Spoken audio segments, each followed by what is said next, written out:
going further left. The reason why AOC is so popular is because of her Marxist ideas like that. You're seeing that over and over and over again. I was watching the Michael Knowles. He does a debate show now. It's in a bar, and he had two predominant leftists on, it's a fun show. I like Was it it. Adam Mockler and the other chick? So a cute black girl, yeah. So she's full blown Marxist. And so it's like, that's what I'm talking about. It's like all these predominant figures that get the most amount of views are on the far extreme of the left.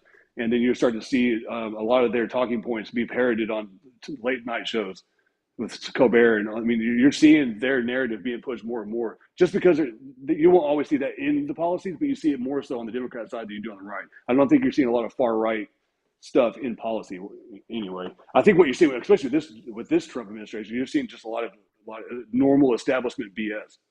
It's like more of the same, not an extreme on either side. You go ahead, Nelson. I was just going to say that I agree about Trump. I agree with what he's saying about Trump too. I just think that Trump has become somewhat of a. I feel like Trump has become somewhat of a politician after selling himself as like a man of the people, and I think it's hard for people to let go of that when they hung their whole coat, hat, and keys on this rack. Like he's one of us for sure. And now it seems like he's more of a politician than ever before. And I think that people are having a hard time kind of letting go of that or critiquing it even. I just feel like they feel like that's their hero, you know? Yeah. So that was the second thing I wanted to talk about is like who does the government really represent? I know Silver had commented on our recent video about that. But back on what you said. So you said Mamdani, right? So yeah, I think that in a sense is the perfect example of why what you're saying is not the case. Like your example initially, when we were talking last time, was Colorado's policy on abortion, which I didn't look into, but I believe you're right, or I'll take your word for it. But the fact is that's Colorado policy, right? Colorado is a deep blue state, aside from a couple of areas. Yeah. So their policy as a state inherently is going to lean further left than the average. When I'm talking about policy federally, I'm talking about what is Kamala Harris's position on abortion. Kamala Harris's position on abortion was that she would codify Roe versus Wade into law if she was presented with a bill. She never said she wanted to push for 9-month abortions, right? I mean, that policy is specifically for deep blue places, you know, and I would say that's far outside of the norm. If you look at the her vice president did want that. Did he say he wanted that federally? Yeah, and he signed it into law in his state as well. Well, I don't know if he said that he wanted it federally, quote unquote. Yeah, he might not have said it, quote unquote, federally. That's the thing.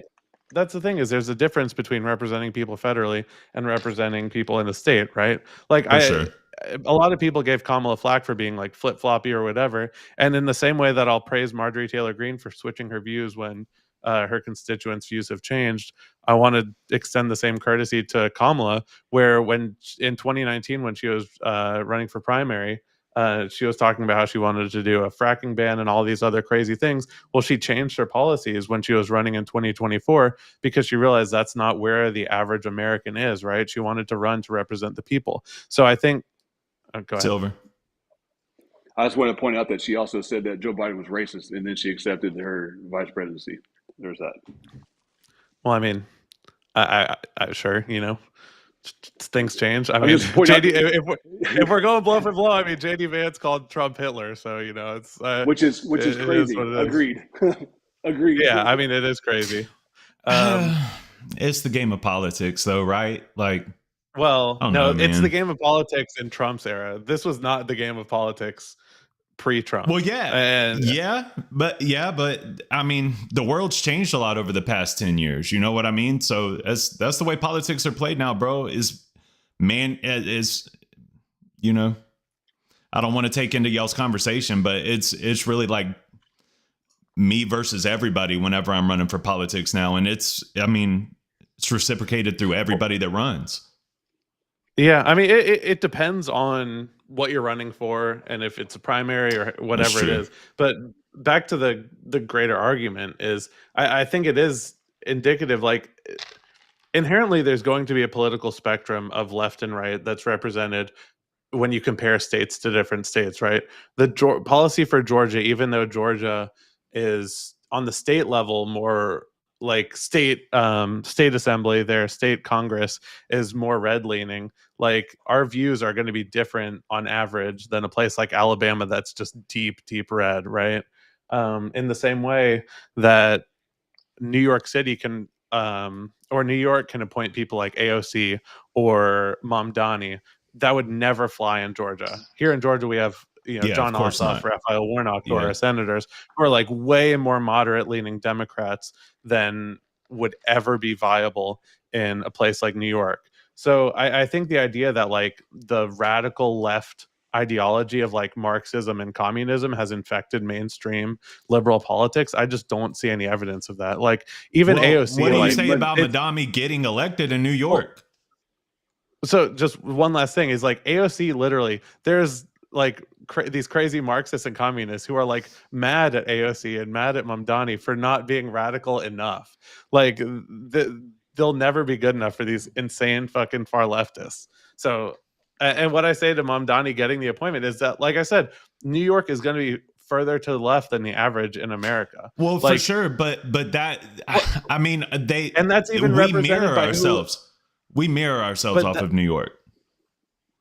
I don't agree with that. But I think we do. fuck, I had a point. As a country, that's like the most prided state in our country. Really? have you been to Texas? Have you been to Texas ever? No, What are you well, talking about? no. I'm talking about like, when people dream about coming to America, they're dreaming about going to New York Oh City. yeah, You know what I'm saying? They're yeah, not yeah, dreaming Yeah. about going to Texas. yeah. Yeah, I would rather live in Texas than New York, but no, like the American dream is centralized around New York City. Like it's New York has always played a vital role in the entirety of the country, if you ask me. I Yeah, think most of the big Yeah. cities try to mimic themselves after New York. I think New York sets tones and standards and culture, or has previously. Past few years has been kind of iffy, but I just think that if we're going to talk about like liberals, that super far left agenda, one of the deep, I don't know if it's not bigger than California, I guess, but one of the biggest states in our country just voted one of them in. Technically, basing Well, but off of that's the what thing people is, are saying. well, he's a democratic socialist, right? I mean, you can Right. talk about whatever you want about his crazy policies, but he is not a socialist. He's not a communist. He I doesn't don't want think so to either. I want to make sure centralize that's known. power. Yeah, Yeah, I don't think he does. so either. I mean, he just met with Trump, and Trump said he liked a lot of his ideas. I don't think that he's a socialist or a communist either. I just think that that's kind of the idea. That's the kind of the idea that people Trump, have on communism and socialism. Trump is a socialist. Yeah, Well, yeah, wait. Okay, what's your definition maybe of so. socialist? Because just look at what he did with like the how we had a stake in that company, that company. That's socialism. Intel That's one. Yeah, and then we also and then did. He also Nippon Steel in Japan or whatever. he also printed $3.2 trillion during his first term during COVID. Whenever people like Thomas Massey were saying don't do that because it causes inflation, and his base never admits that Trump caused that. He keeps printing money. He keeps expanding the government. That's all socialism. What are we doing? Well, so So that's why in my mind, socialism is when you abolish private property and when the people own the means of production, right? So, I mean, I do agree to Hmm. an extent that like Trump is leaning more socialist because of all those policies than historically presidents have. But to say he's like a socialist, I think is a bit of a stretch. Well, I'm talking ish because his base will never admit that, and he's done more social. He's enacted more socialist policies than Obama ever did that I'm aware of. Yeah, So his like base is never going that's to admit crazy. anything. Sorry, I didn't No, mean to then cut you off. I'm like, oh no, you're good. I just want to point that out just because it's insane. So I will not defend it. And I Mm. think before the show, y'all were talking about their meeting. So Marjorie Taylor Greene, who has had Trump's back through thick and thin which is what made me not like her for a long time because she wouldn't stand on principle for a while in his first term, or in between his first term, so like when Biden was in office. I felt like she should have stood on principle, which now she has come around to doing that. But while she was standing on principle, even now talking about America first, Trump was meeting with him, who's a internet socialist, right? And Trump was saying praise about that guy, but shitting on her. That's crazy, dude. And you should have seen, like, that's when his poll numbers started dropping even more. Like, people on the internet were losing on Twitter anyway. They were like, dude, what is going on? Like, you know what they say about Trump is he loves the last person he met with, or the last person he met with is his favorite person. I've never heard nobody say that. Oh, I've heard that. Is that what people say? I'm not disagreeing with it. I've never heard nobody say that. But it's I don't know, man. Like I said, man, the game of politics, that makes the conversation a little bit more boring, but it's the game of politics, man. Dog eat dog. Like, she's going to say something bad about him. He'll say something bad about her. She's trying to appease to a purple state. In my opinion, I stand by everything that I said in the video that me and Dylan did, but she needs to represent her district as well, though. She does, unless she's running for Senate, she doesn't need to represent the entire state. Well, what did she just resign from, Dylan? It was she was a representative, so she would only if she was trying to represent anybody, it should be just her district, right? Unless she was running for Senate, which maybe she will. She did just resign, and that would make sense. She didn't say anything bad about it, did he? I didn't see her say anything negative about Trump. Well, in my eyes, if I'm the leader and our base is splitting and you come out but he did it though. Well, no, maybe so. I mean, I'm not gonna put a Trump cape on. That's not what I'm here to do. But I'm just saying, like, if I'm him and I'm thinking from his perspective, I'm looking at her as more of a threat than a friend. And if I'm Trump and I'm looking at her as more of a threat than a friend, how do I handle threats historically? But that's a huge problem in itself. Maybe so. Yeah, no, I'm just saying that's the way that he probably feels. I'm not saying that that's right or wrong. I'm just saying that's him, dude. He is. He's super emotional, bro. He's a super emotional human. Yeah, dude. Yeah, I agree with you there. I just want to point out that these people that have been jumping up and down about the Epstein files were also oddly quiet during the Biden administration. Like, why are they just now? It's odd. Like, even my favorite, I think Thomas Massey. I agree. We could have an argument about that, I think. But so there's two aspects on that. I think we mentioned it in the video. Is first off, the prosecution of Ghislaine Maxwell is still happening at that point. But the second thing is Biden didn't run on releasing the Epstein files. It wasn't like a huge priority like Trump did. I get all that, but you would think that, like, MTG and Thomas Massey, the two that are spearheading this, they would have been talking about it, and I don't remember them talking about it during. That's what I'm saying. I feel like they were. I feel. I'll give MTG. They weren't talking about it like they're talking about it now. The MTG. Yeah, but because it's a huge fiasco, right? The MTG superhero, bro. I know. I don't like it. I don't like it at all. But no, they did. Dude, you know that she was talking about it constantly. And obviously not as much because she was too busy bitching about inflation and all the other stuff. And to be fair, they have faith. They have faith that Trump would take care of this. And like that goes back to what I was saying. Like, these people really thought he was like a man of the people, and it turns out he's playing the game of politics. And it's just frustrating. It's frustrating to the people that thought of him. You're my kinfolk, and you're out here. You know what I'm saying? That frustrates people. He's also better at it than anybody else. He's better at this than everybody else. That's just plain as day. 1,000. Yeah. Well, I think he's created this. I think he's created whatever this new political landscape is. And I think that is why he excels in it. He's like molded this ecosystem where he can excel, where he can control all of the narratives and all of the attention. Yeah.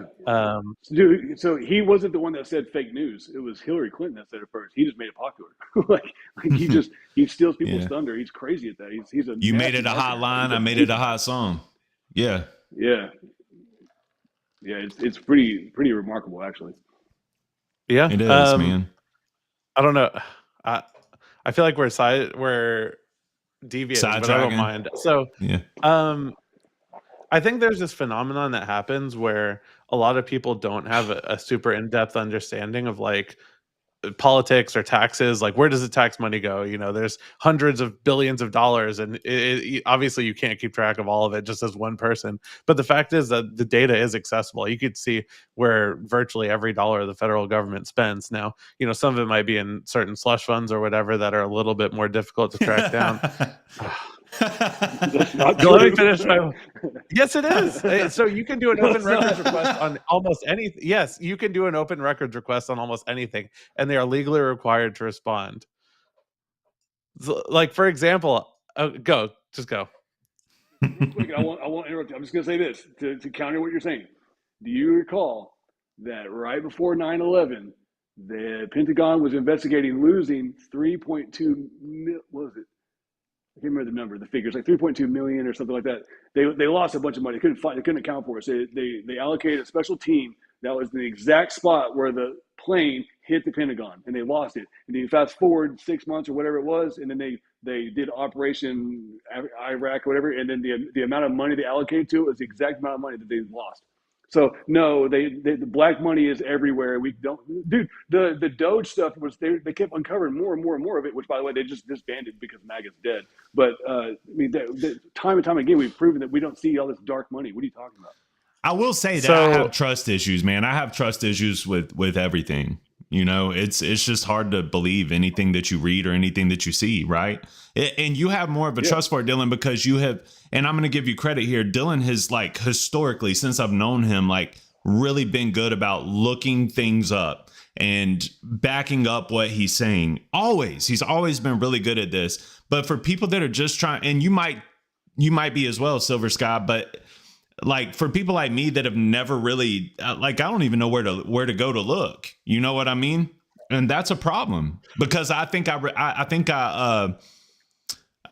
represent the majority of our country when I say I don't even know where I would go to look for some of this stuff, you know? Yeah, for sure. Well, I'm not a 60-year-old man, so I wasn't as young when, or I wasn't really. Is that a around shot when at me? 9/11 No, I was 6 years old when 9/11 happened, man. So I can't speak to that. Now, I will say, I mean, the government obviously has anything without its flaws, right? And I'll even go further and say, like, obviously corruption happens, and we should aspire to end that at all costs, right? Like, I think the mission of Doge was an admirable mission, but I think instead of, like, finding actual waste, fraud, and abuse, they just shut down a bunch of programs that they disagreed with. Like, I don't think that's actually, they accomplished what their stated goal was. No, they were recommending what should be done, and nothing was ever done. Nothing was done. Like, they kept recommending, like, here's all this waste, and then nothing ever happened. Like, go look it up. Like, virtually they nothing did cancel a lot of it, a lot of the USAID programs. But when you actually look, I mean, we can agree to disagree on that for now. But when you look at the programs, like, I was going through the Doge website, and the top, like, out of the top 10, because I would go through and I would look at what each of them were, these contracts that they canceled that were like 5 to 7 year contracts. You know, there's one that's like it's like almost $2 billion for, like, bettering the IRS infrastructure to make it easier for people to, like, file their taxes and stuff like that. Like, I generally think that's a good thing. Now, whether or not it should cost $2 billion obviously is a good question, but or there was another one that was for like $400 million that was like a 5 to 7 year contract that was supposed to make it easier for veterans to access their benefits, just stuff like that. And I look at that and I'm like, why? You know, sure, if we want to cut these for efficiency or, like, find more efficient ways to do it, that's fine. But it just seemed like they were cutting. God, we're going down a rabbit hole. But sorry, go ahead. No, run it, bro. We're on a live stream. Run down the rabbit hole. I was just going to point out that, like, there's so much wasteful spending that's clearly not what they say it is. Like, for example, every year Rand Paul puts out I can't remember what he labels it, but it's like goofy spending that the government does, the federal government. One of which was like several $1 million a year in watching lizards run on a treadmill. Like, that's clearly not what they're. Go look it up. I'm not BSing you. You can go look this up. Like, there's a bunch of dumb shit like that. So, like, where is that money actually going? They're not actually, you know what I'm saying? So a lot of that stuff that you're seeing and that they were uncovering, they were showing, they would label, or they would the way I understood it, they would tell you why they think they should cut it, because a lot of it was nonsense. Like, why would it cost $2 billion to upgrade a website when you have a bunch of gurus out there that can do it for what 1/25 of the cost? Like, it's just insane. Like, the reason why they say a hammer is $500 in the military, or 1,000, whatever it is because of all the red tape and all the stupid regulations and all the BS. Like, you have to cut all that out, cut the spending. I mean, that's going to take us off on a tangent, but that's the main core issue here is the federal government just wastes too much money. But I think that's a perfect segue into my greater point is I think it's very easy to critique a lot of what's going on. And like I said, I'll concede that there's a lot of crazy shit that happens. I'm sure there's a lot of corruption. But the thing is, like, there's a reason we know about the things you're talking about, right? Like, and even a lot of the Doge stuff, a lot of what they were pulling from was just there's people who literally serve this purpose in the federal government called the Inspector General, right? Like, these people's sole purpose is as an independent, as an external investigative, system to check these systems that we have, right? Like, when they were talking about all these people that were in the Social Security network that were dead, that were, 200-300 years old or whatever it was, right? There was an Inspector General report from a year or two ago that detailed all of those specific issues with specific recommendations on how to fix those problems. And they had already gone through and basically figured out that these people were not actually receiving Social Security benefits, but they were just basically like, they were checked off in the system as not receiving benefits anymore, but they just never deleted them. And the Inspector General basically recommended, like, hey, there's an opportunity for losing money here or wasteful spending here. So we need to just make sure to get all these people out of here. But there are these systems in the government, and that's why we know a lot of these issues, right? But I think there's this tendency to, like, not quite understand something. And I'm not trying to say you're dumb or anything, but there's a lot of crazy stuff in the government, and it's literally impossible for any one person to, unless you have infinite time in the day, to understand how all the systems work. So it's easy to just look at one particular thing. You talk about, like, the transgenic mice or whatever, like Trump was constantly talking about, and why are we doing genetic experiments trying to change the mouse genders or whatever? Constantly talking about define constantly. Well, constantly. He repeated it like every day for a month. Okay, the right. I just was curious. Thing, for sure. Yeah, It was. He was talking about it every day for at least a couple weeks, if not a month.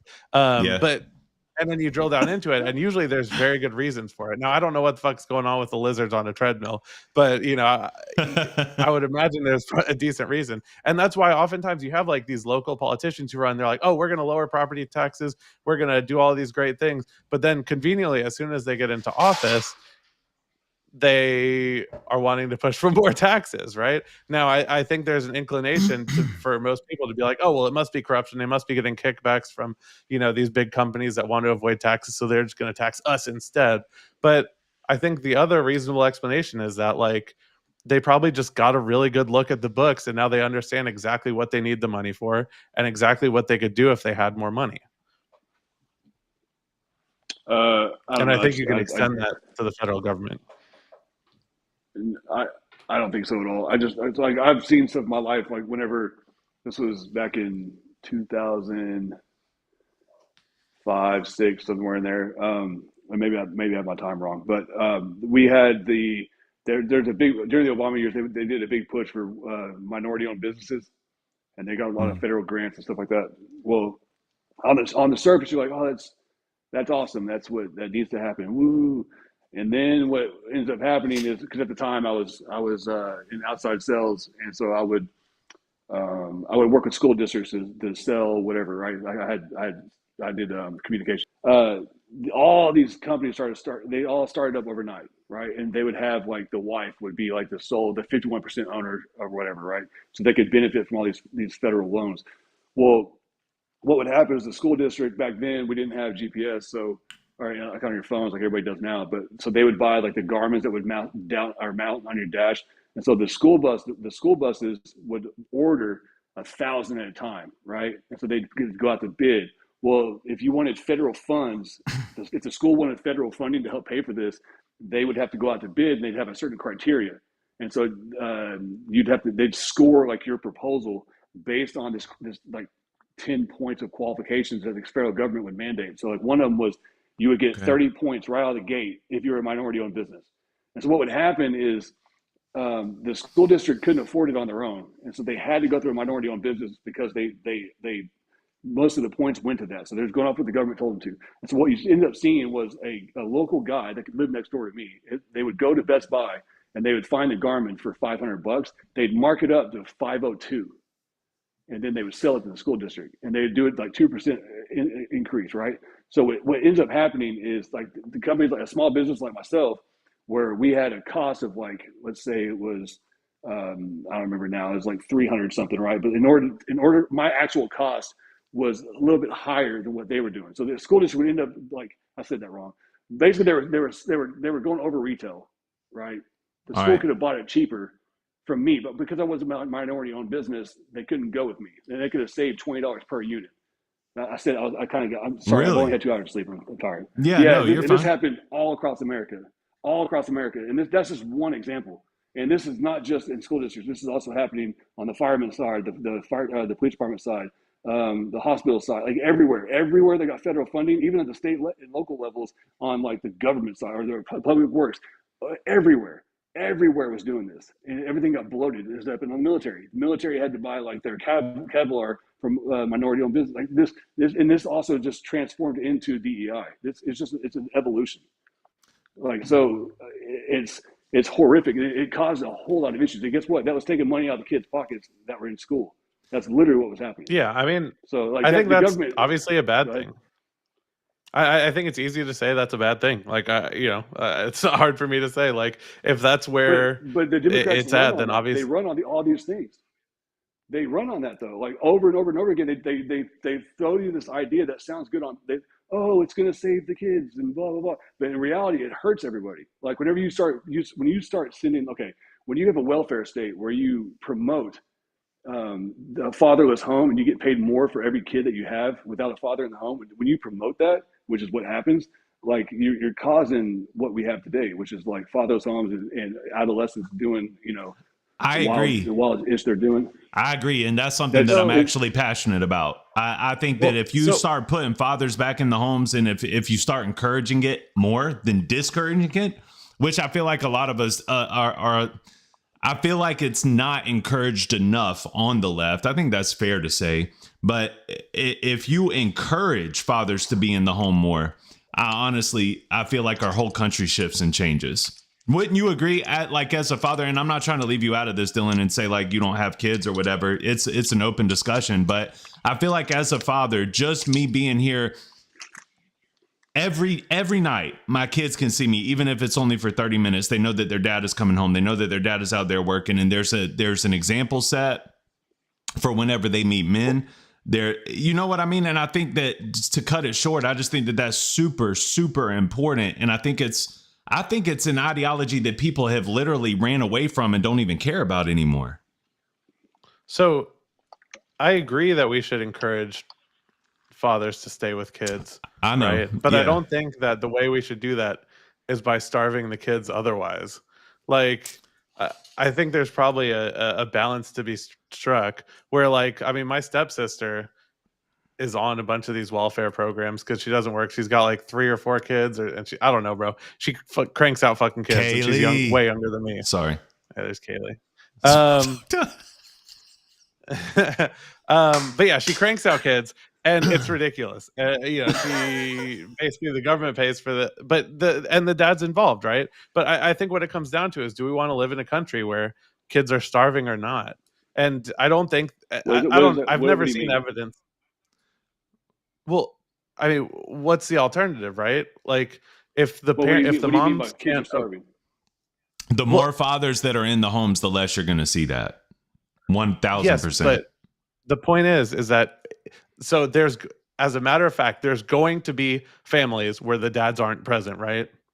And they're going to be deadbeats, and there are going to be dads who don't pay child support or whatever it is. So what do we do with those kids? Right? Do we? How do we do it? How do we do it before the federal government did it? It's fair. Do you know the answer to that? There's an answer. I don't know. What are you gonna say? Like community stuff, like food kitchens and stuff, or like churches and all that? Churches, primarily churches. So yeah, so and I also want to point out. I just want to point out this too. Like the where was I going to go with this? Okay, example during COVID, were you a fan? And this is going to help me understand your worldview. During COVID, the height of it, right? Were you pro locking down the schools or not?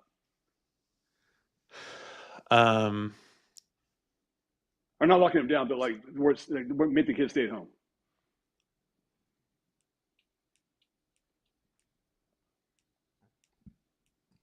I never thought of it because it wasn't really relevant to me. Think about it in terms of your. I mean, in terms of your business. I mean, I think there's an argument. Well, yeah. I think there's an argument for it. I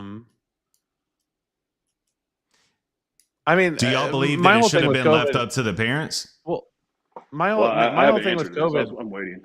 Is I would have just preferred like some federal guidance that like was like at least one cohesive policy, because I think the problem is okay, sorry, I need to just answer your question. I mean, I would have preferred if the federal government just said, hey, we're shutting down for like 2 or 3 weeks and then we're opening back up, period. But I think what we got was like a whole bunch of a huge clusterfuck where every state did their own individual things, and I think it either didn't help or made everything worse. I don't know. No, I think I'm not generally opposed. I'm not generally opposed. Go ahead, bro. I have a slew of family members that are in the school district system, right? The independent school district system, and not just in Texas, across the nation. Okay, so in particular, I don't want to say who it is, but the kids, the only time they got a hot meal was at school. The only time they got away from their abusers was when they're at school. And so the country, certain parts of the country, forced these kids to be at home without food, with their abusers for 2 years straight for a quote unquote disease, that affected 0.1% of them. That is asinine. Okay, that's asinine, and there's no disputing that anymore. We can go look at the numbers. It's all out in the open now. This is can I ask something real quick before I forget to ask this though? Was it real quick, Dylan? Do y'all think that this is a genuine question? Do y'all think that the lawmakers and the people that set all of this in motion, do you think that they were acting out of fear, or do you think that they thought they knew what they were doing, so they shut down the schools and they were like, no, we got to shut the country down, basically? I always felt like they were acting out of fear. Same. Yeah. Okay. I think they were acting out of fear. I don't think there's a blanket statement that would make sense. I can't say yes or no. I think there's way too many variables, and it depends on who you're talking about. So it was also the biggest transfer of wealth in human history. So yeah, I agree with you. Sorry. No, you're fine. That's all I have to say. Because to me, the reason why I bring all this up is not to like take it off. This is actually going to the core argument that we're having right now. I don't put trust in the government to do anything right. And so when I start pointing out these things about, the woman, the minority-owned business, or the COVID response, or all these things that's done by the government, the federal government, or the welfare state, all of this is done by the federal government. It is done wrong, and it's done where it hurts the people every single time, and it has been for a century now. So that's why I just push back against what you're saying. Now, that doesn't mean I can still recognize that we live in the best country in the world. So I know that I'm being a little bit too negative and a little bit too black-pilled, but I think it's healthy for us to question them and demand more transparency.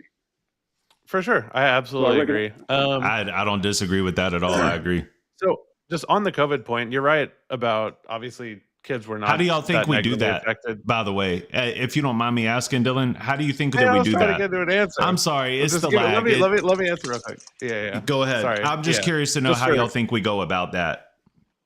For anyone watching, we're using some software and there's a little bit of lag, so that's why we kind of end up interrupting. It's Dylan's good for software. Split the difference. But yeah, the argument for keeping kids out of school is that, as I'm sure you know as a parent, and Nelson knows as a parent, your kids are going to go to school and they're going to get sick with everything, and then as soon as they come back home, they're going to get you infected with everything. I've seen this happen. My business partner has kids, and constantly, as soon as one of them is sick, the entire household is out of commission for like 2 weeks because it just floats around the entire household, right? Same thing with COVID. A big concern with that was that the kids were going to go, they're going to get COVID, they're going to bring it home, and if they had a grandparent or whatever, they were going to get that person sick. Now, whether or not you agree with that, whether or not you think COVID was an issue, that's just the argument for it. As for what you're talking about, I completely agree. I think they should have put more thought into where are these kids going to get hot meals, because you're right, there's a lot of kids where the only place they get their meals or hot meals is going to be at school. My girlfriend's mom runs a charity where she basically brings a bunch of snacks and food for these like underserved schools, because specifically these parents barely can afford to clothe their kids, much less feed them. That's real. So it's a huge problem. But my thing is, and I'll give you a second, I just want to finish the point, is I don't think that our kids in the sense of the country's kids should have to rely on people like my girlfriend's awesome mom to feed them. Like, if everybody decided to stop being a great person tomorrow, the kids should still get food regardless of that. So we need something else, and the only other thing we have aside from the parents, aside from charity of strangers, is the government. So I want to have a world where like the government can do that efficiently, which is their concern. So go ahead. I was just going to point out that this would surprise you. School choice I'm against, because it leaves a lot of kids behind. School choice is a terrible idea. Like, and Republicans would never agree to that, but of course, yeah, because all the rich fucking white people would never want the inner city black kids to get to their fucking schools, man. Like, there's no way. I don't think that's what it is, bro. That's not what it is. It's the right does a really good job of selling it, and I think it's an oversight. I really think, because the people I hear about in Texas, because Texas passed it, right? The people in Texas that push for it didn't talk to the opposing side enough, and they didn't understand what the blowback's going to be. So, like, I have family members that are deeply entrenched in that fight, and if you hear both sides of the argument, most people will come away saying school choices. I think the idea of school choice is good, but in practicality, it doesn't work out very well. Well, a lot of poor people behind. You want to move to a district, and you want to work your best to move to a district. And I've talked to you about this before, Dylan. You want to move to a district if it's possible. Sometimes it's not. You want to move to a district and work your way towards it so that your kids can go to a good school. It's not about black and white. It's just about dynamics. Like, if the school starts to get overflowed just because everybody wants their kid to go to a good school, eventually that school can turn into a bad school. You know what I'm saying? It's not about color. Shouldn't the ideal to have every school be a good school, and you shouldn't have to move, or you shouldn't have to move into an expensive neighborhood to have a good school? 100%, man. But that's a major problem on the outside of it. That comes down to teachers. That comes down to principals. That comes down to the education system. In Texas, it comes down and to fathers in the home. Yeah. Well, Texas, to bring this Texas back, is driven by football. Yeah, that too. Like, one of the things I appreciate about my community is that I live in a community where that's important. You know that. It's important where I live. For fathers believe that, there's a pride level to it. I'm happy that I live in a place like that. Doesn't matter what color you are. If you agree with that, come on, bro. You know what I mean? It's that simple. Yeah, but to bring it back, I think we should live in a society as the richest nation in the world where there's not hungry kids, no matter whether or not they can find churches or whatever to provide for them. I wanted to tell both of you guys while y'all were talking about this, I can't stand. I wouldn't be able to stand it, bro. Like, hungry kids, I'm not with it. Like, if there's a way for us to help and contribute to kids eating, I would rather, and they're starving. Even if I'm a believer and a firm believer that the father should be in the household and they should be taking care of their families, even if that is my firm belief, I can't stand it, bro. Like, I would pay every tax dollar that I have to make sure that kids are eating. You know what I mean? I don't want to see any kids starve. I have a soft spot for kids as it is, but I don't want to see that with anybody. My heart breaks sometimes as I'm driving past homeless people on the road that are holding up signs. I mean, I don't want to see people not be able to eat, I mean, not only that, but we all have a vested interest in making sure that the kids of today are fed. Like, the kids of today are going to be the ones who, are the scientists of tomorrow who figure out how to make us, live an extra 10 years or whatever, right? Like, and that's how I think about most stuff in politics. Like if we're spending money well and taking care of people, I generally think that it kind of, not in like some, you know, grand religious karmic sense, but things generally come around where if you take care of people, you're generally going to get taken care of on the back end. That's biblical. Let me ask you this, Dylan. How do you view Edward Snowden? I don't know enough about him. Generally, I think we should protect whistleblowers. I think I don't know how you think, how you feel about this, but Protect the how do you feel snitches. about? Yeah, I mean, if they're exposing terrible things that are happening in our government, I think that's valuable. Like, you know, I think we should live in a society where, like, why are we prosecuting that? You know, like, I want America to be better, and if people are That's exposing fair. crazy stuff that's happening and making America better, then there should be protections for them. So, Um, so was he a hero for pointing out that the U.S. government was spying illegally on American citizens, or not?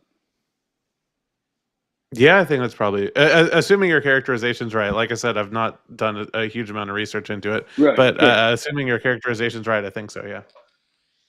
Okay. So, like, because he's demonized by, like, that's bipartisan. A lot of people hate him, which kind of reveals, Why do more they hate about our him? Do they feel government. like he's lying?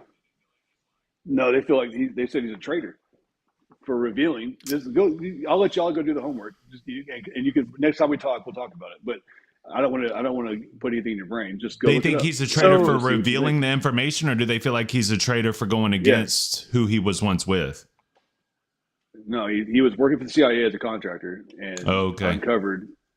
Yeah. So Okay. it's interesting to go look I just it up. needed to, And then yeah. also, yeah, and then also keep in mind, like, kind of like what Trump has done.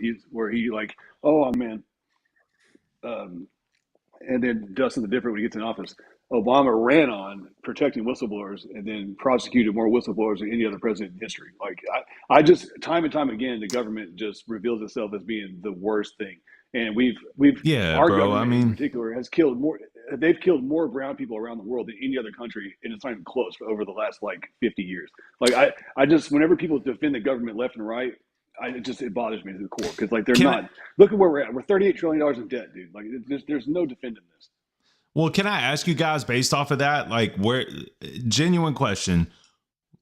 What do y'all think we can do about all of this? What do you think? Where's the way out? Like, if it's not, I don't think that it resides in, like, oh, you got to join my team on the left or you got to join my team on the right. Like, it doesn't matter at the end of the day. Like, we can keep going on and on about who is the better, or we can start trying to focus on who is the best, period. Like, how does, and where is that person? Where do they come from? And what do y'all prescribe here? As Dylan likes to say, like, descripting the problems versus prescribing a fix. Like, how do y'all prescribe that we get through all of these issues when we keep getting handed the BS that we get handed in terms of leadership? Can I give you I'll give it a real quick I would answer. like for both of y'all to answer that. Yeah. I'll give you my really hypocritical answer. I do not vote, so I'm a hypocrite. But I think whenever you promote, or, okay, so if I'm in a neighborhood, right, the first thing you got to do is take care of your house, right? If y'all are next door to me and I'm bitching about y'all being bad to your wives, but then I'm being bad to my wife at the same time, that's like, what are we doing? Worry about your Right. house, right? And then once you get your house in order, you can go outside of your yard, you go to your neighbors. And then once you go past that, you're on your street. And then you're on your block, and then you're in your neighborhood, and then you're in your city, and then you're in your county, and then you're in your, you see what I'm saying? So you Mm-hmm. slowly fix within, and you got to lead by example.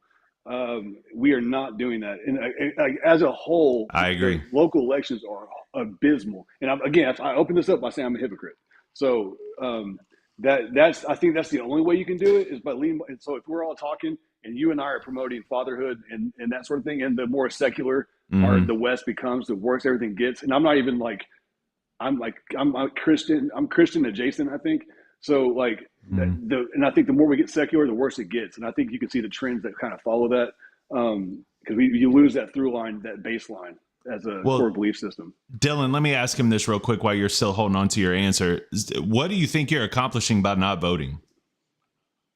Nothing. Oh, I've not found any. I despise everybody else. Everybody has flaws, and I think all they do is make everything worse. There's not been one person I'm willing to get behind. Not one.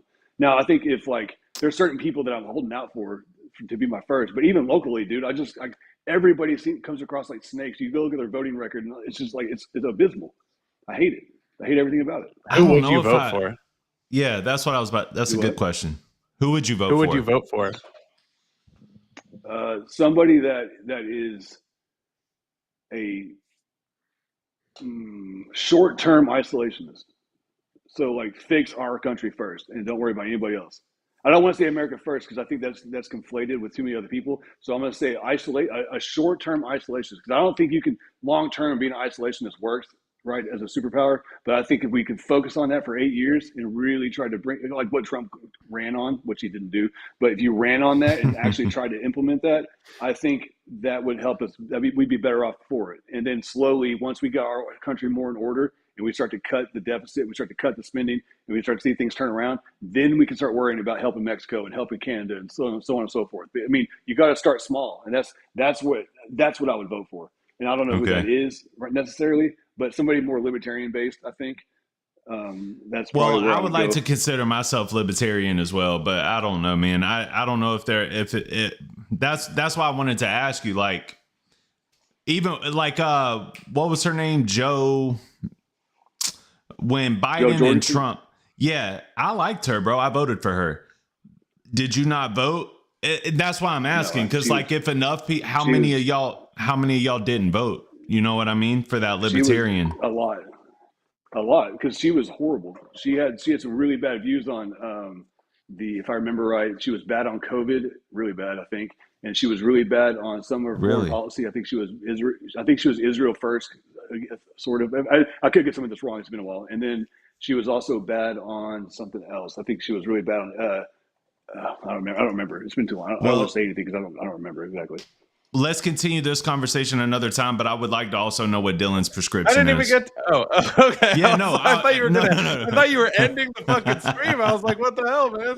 I'm out, bitch. Okay, I was like, I've been patiently waiting. I'm getting more and more distracted by the second my answer is getting worse, and you're going to cut it off here.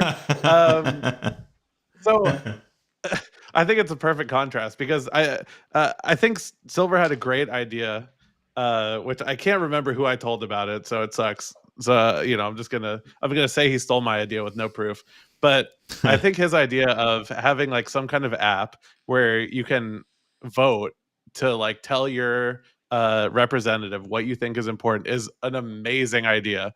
Like so good. Now, obviously, I don't think it's perfect. Like, I don't think we should have that level of representation on every single issue. I think there's a reason why we have a republic rather than a direct democracy.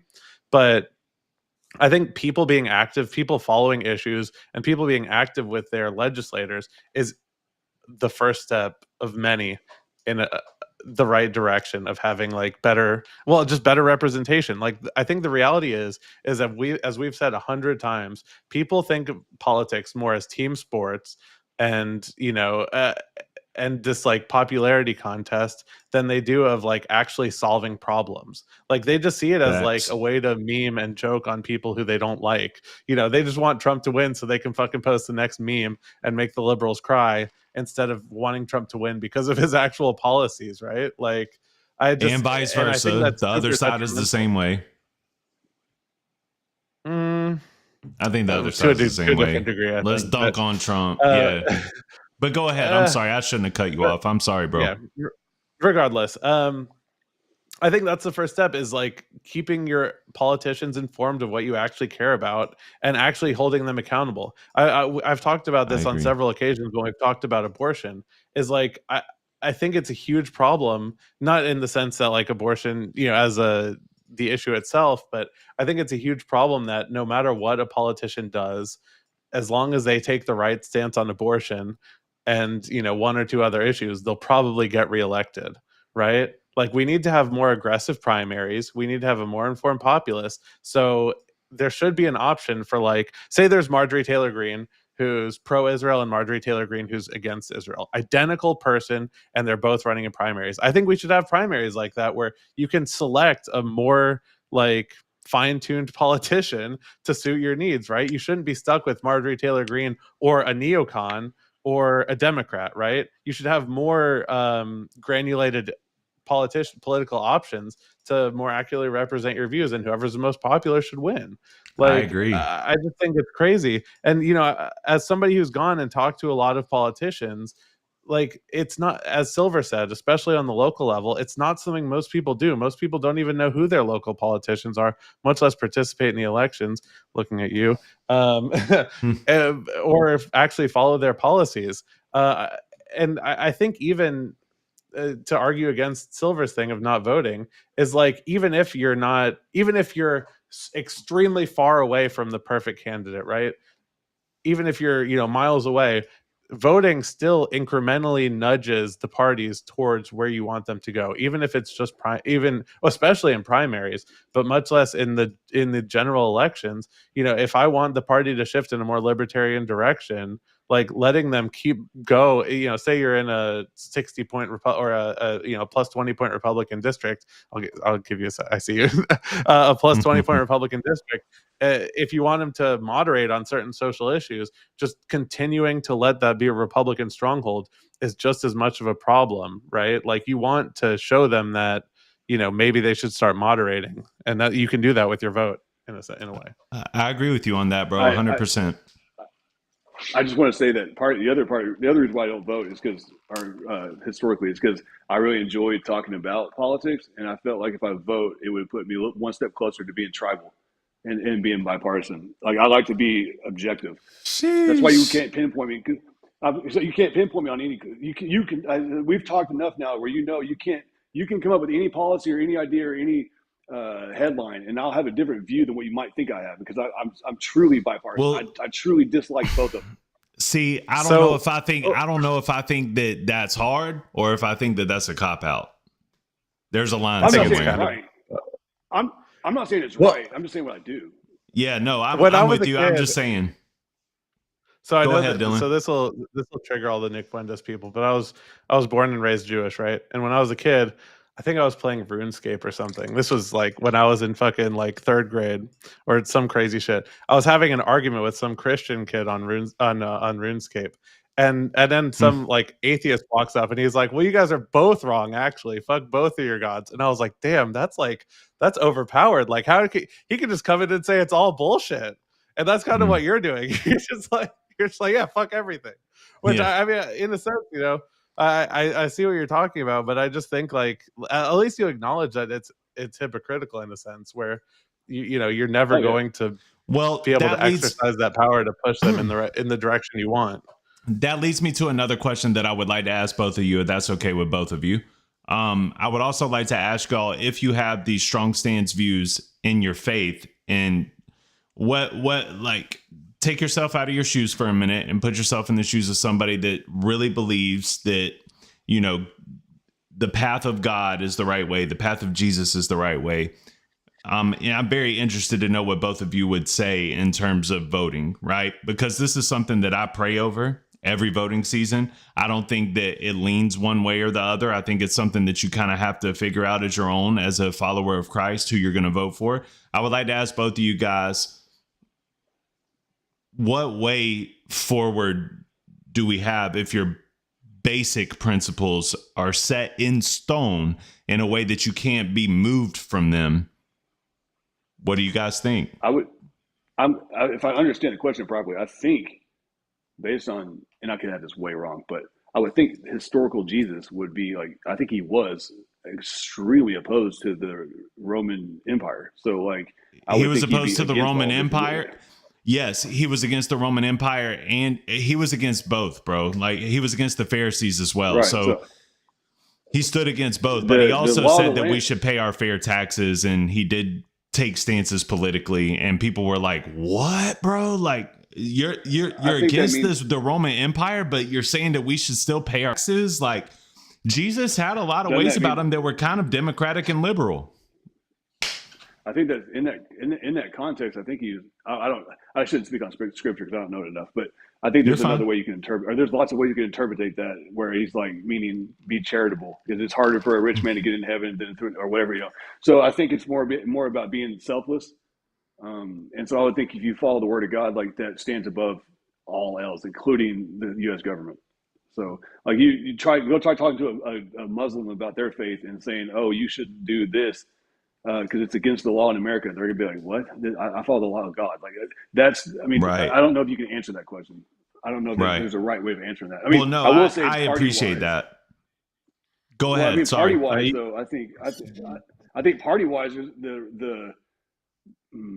think the Republicans, they both do a lot of bad that go against Christianity, but I think Mm-hmm. there's some pretty key policies that the left stands on that I don't think is ever really Christian at all. So I mean, you know, when you promote, and I'm not, and this is my view. I'm just pointing out like what their views are, like very pro LGBTQ and all that. That's against, you know, the religious teachings. The abortions against religious teachings. The fatherless homes, promoting fatherless homes. That's against religious teachings. I mean, there's a lot that the left does. So I guess Well, by default, you're right. But also do you gives to think the they're needy like, and also says, hey, if these people on the other side of this border need help, we should help them. I think that all of that Oh, is 100%. Jesus's way. So Yeah. it's difficult. That's why I wanted to ask both of you guys. Go ahead, Dylan. well, I'm a terrible person to ask because I don't know. I tried. I was an edgy atheist kid in high school, as I said last time. You know, watched all the atheist debaters, and I thought it was going to be great to read the Bible so I could argue against it better. And I got like 3 pages in, and I just could not do it, man. You'll So I'm a never be terrible able person to to. ask about. Yeah, bro. I mean, no offense, but that book is. I think it was the King, or no, it must have been the NIV. But it's a hard book to get through, man. It's just it's so many words, and they're so small, and there's so many pages. It's daunting task. But I don't know. I It's a want to abstain daunting from. task. I want to abstain from answering. I think like Silver said, I think there's probably policies on both sides that Jesus would find pretty important. And There you guys is. outlined them both pretty well. Um, I just want to push back on. I don't think that the left is encouraging fatherless homes, right? Like I think there's a difference between wanting to provide for kids that are hungry and encouraging fatherless homes. And Can obviously, I I think that's a difficult line to straddle, but at the same time, like I think there's nuance to be found there. Can I say something about that? I think that it does. It might not be the literal presidential candidate coming out on the left and saying like, "Hey, you guys, y'all should be fatherless." But if you make it easy for a woman to raise her kids, matter of fact, you reward a woman for raising her kids without the father in the home, then whether or not you think that that's encouragement, it does state, hey, if you're having a fight, it's okay. Leave your husband. We'll take care of you. You'll be taken care of. Yeah, You'll but have a that's like saying house. the You'll right have. is the pro-murder party because they're pro-gun and guns are used for murder. Like, I think you could make infinite arguments like that. Go ahead, You might Silver. could. I'm also raising my hand so we don't interrupt for the viewers. The Another example that was in real life that will prove what I'm saying. So we fell on hard times. We had just gone through our second almost foreclosure of our house, and we were denied Obamacare. So partially that's because of the way the state, Texas at the time, did their, because every state modified the way Obamacare works. And so it was partially due to that. But when we were working with the representative, she flat out told us, had we been a different race, or if I was not listed as head of the household, my wife would have got on the health care. Yeah, So we've like heard that's that before as promoting well. fatherless home. That Me and Lindsay that have heard literally that happened. And before it as wasn't well. With so like insurance, that's health so insurance for Cadence. yeah, and so the left promotes that openly. Not that they're saying they promote those policies that do in fact promote fatherless homes. I mean, it's the welfare. Go look historically at the black community, dude. Like they were one of the they stayed together at 70%. They had they were building their own wealth, and then obviously the U.S. government came in and like took out Black Wall Street in Tulsa, and they started implementing welfare state, and then the only community that was hit the worst was the Black community. All the abortion clinics are in Black communities. Like everything the left promotes is like horrific in that regard. You also, the person that did what was it, Carter and somebody else, the chick that was behind Planned Parenthood. We're talking about how once you institute the welfare state, you're going to have the Black vote for 100 years. Like they were on tape saying that. Like that's Democrats. Like they're horrific. I mean, so anyway, I don't want to keep going on a tangent, but that's how they do it, and it's been that way. You can hear it in the Marxist ideology. Now you're starting to see a swing. If you go watch that debate that just happened on Michael Knowles' show, the left start to promote fathers in the homes again because they're realizing they've been losing. Like their poll numbers are atrocious right now. So you're starting to see a shift, and you're starting to see these young kids starting to talk about it more, and they're really going after Nick Fuentes for having some bad views on women because it's a way for them to get back in the door again. So you can see it in real time on that show. I mean, the Democrats overwhelmingly won all most of the elections that just happened in 2025, right? Obviously there were national elections, but there were some pretty key ones. So I don't think the Democratic Party's dead, even though they don't poll particularly well.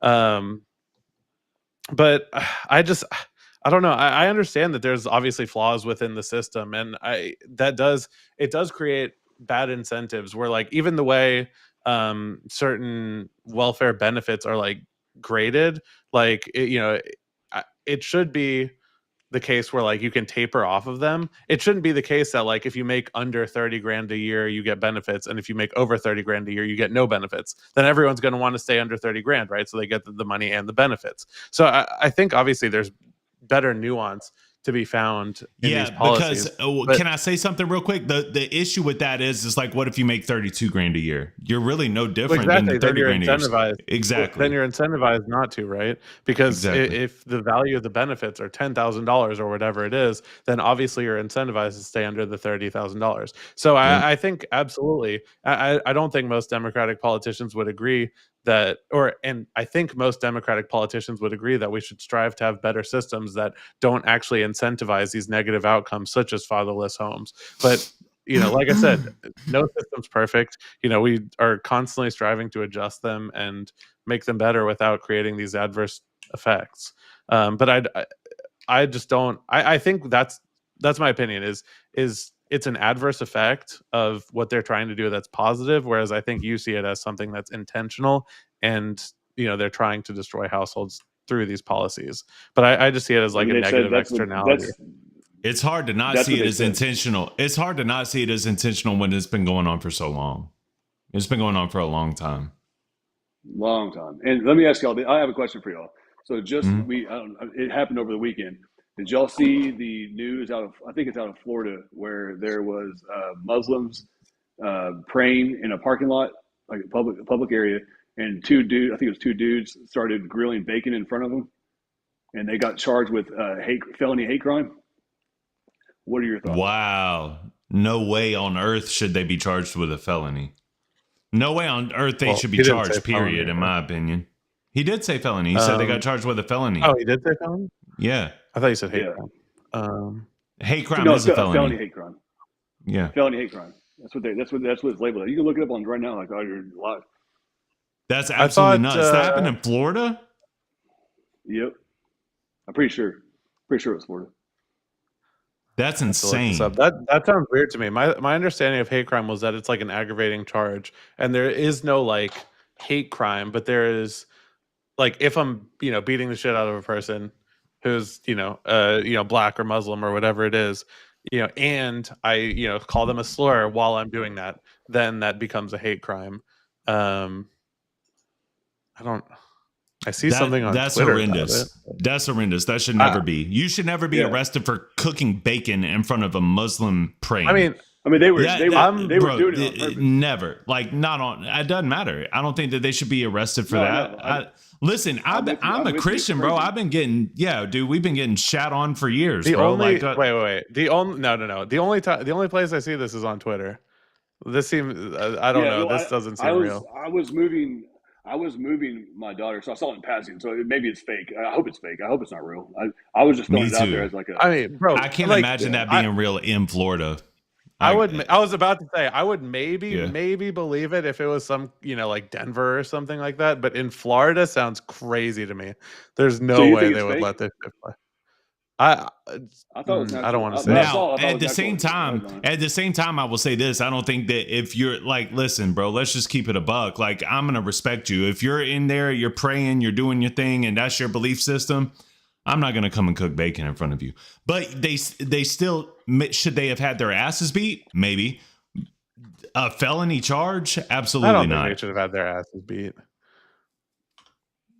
No, I mean, if you're like literally trying to disrespect somebody specifically, like if you come to me and you just literally disrespect me, if you just disrespect me, I might punch you in the face.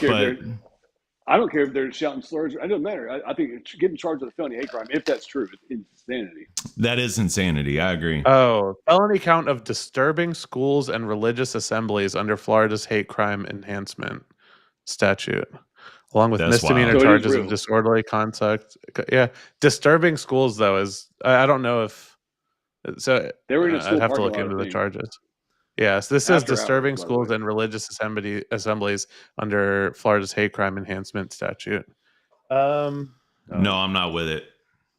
There's no world on earth. Okay, wait. All right. There's no world where I'm with that. What if? Okay. Well, what if you were doing some kind of church service and a bunch of people started, brought up a cross and burned it or something like that? Do you think that's chill? Literally, like right after COVID, we were in the middle of a church service and Black Lives Matter people came in and literally like took their jackets off and started trying to cause a scene in the middle of our church service. They were just escorted out. Bro, this is crazy. Yeah, dude. The video is kind of unhinged. Well, no, the video is kind of unhinged. These dudes are literally just sitting there praying, and these guys are like getting up in their faces, fucking touching them, fucking. All right. Well, weird. that's different. No, that's different. Like if I'm praying and you're getting in my face and you're touching on me and stuff like that, I don't think that should be allowed either. It is a free country. They're trying to ignore them. They're just. Yeah, of course they are, because the God mentality is the turn the other cheek mentality. But bro, like, I mean, I don't know, man. I don't know. And that's what I'm saying. It's almost like everybody's just trying to in the guy's face. He's like getting up in the guy's face and like, Now, I'm not with that, bro. But like, as somebody I have been locked up for felonies. I don't think that, like, if you get locked up for a felony and you tell me like you're locked up for having a felony because you were disrupting somebody's prayer, bro, they're going to get ate up in prison. Like, this isn't something that should be a felony charge. Misdemeanor, maybe. You know what I mean? Write them a ticket, give them a little bit of a punishment, but that's wild, bro. Felony is wild.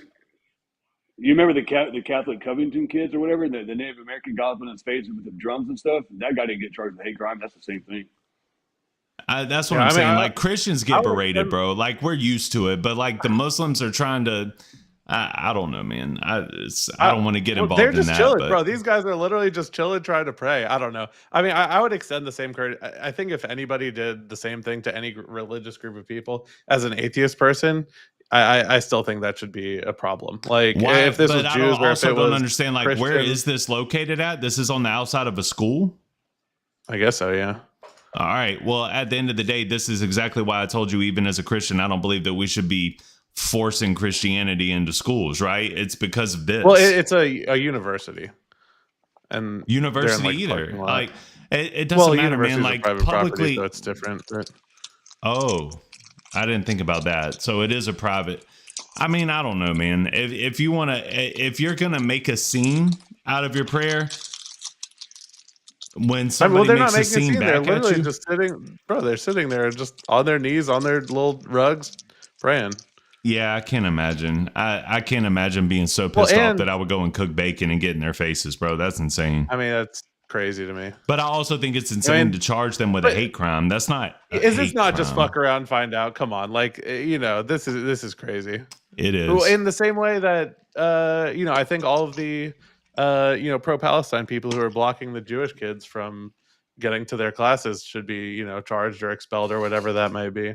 I think it's the same thing. I think both of these are equally terrible and should be punished to the maximum extent. Like, I don't want to live in a society where people are just fucking messing with people who are peacefully praying just because of who they're praying to.